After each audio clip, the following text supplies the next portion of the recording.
আবার একটা নতুন ভিডিওটা আপনাদের সামনে চলে এলাম। দেখতে পাচ্ছেন এটি স্টেবিলাইজার, 2 কিলো স্টেবিলাইজার। আজ এর প্রবলেম কি হয়েছিল আপনাদের বলছি। প্রবলেম হয়েছিল এই দেখছেন অটোকার বোর্ড, এই অটোকার বোর্ডটা চেঞ্জ করেছি। অটোকার বোর্ডে কী লাগে, 212 ভোল্ট লাগে একটা এবং 220 ভোল্ট লাগে। দেখতে পাচ্ছেন আমি জয়েন করেছি, এটা হচ্ছে 220 ভোল্ট, 230 ভোল্ট দিয়েছি যে, আর এটা 12 ভোল্ট লাইন, যে 12 ভোল্ট লাইন ট্রান্সফর্মার থেকে এসছে, এই বোর্ডে লাগানো হয়েছে।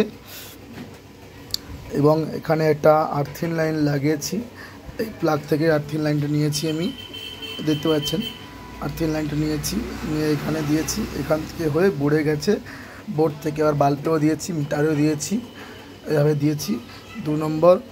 এবার এখান থেকে ভোল্ট মিটারের জন্য লাইনও নিয়েছি, ভোল্ট মিটারের লাইনটা নেওয়ার জন্য আমি এখান থেকে লাইন নিয়েছি। ভোল্ট মিটারের লাইনটা দেখতে পাচ্ছেন, এই যে এখান থেকে লাইনটা নেওয়া হয়েছে। এটা ভোল্ট মিটারের লাইন গেছে এবং হচ্ছে কার বাল্বের জন্যও লাইন গেছে, সবুজ বাল্ব এবং লাল বাল্ব লাইন গেছে, মিটারের জন্যও লাইন গেছে এখান থেকেই, এবং এই দুটো গেছে।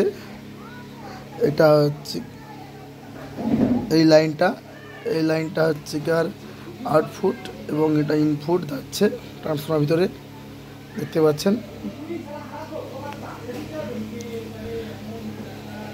যাই হোক, টুকটাক বোঝালাম।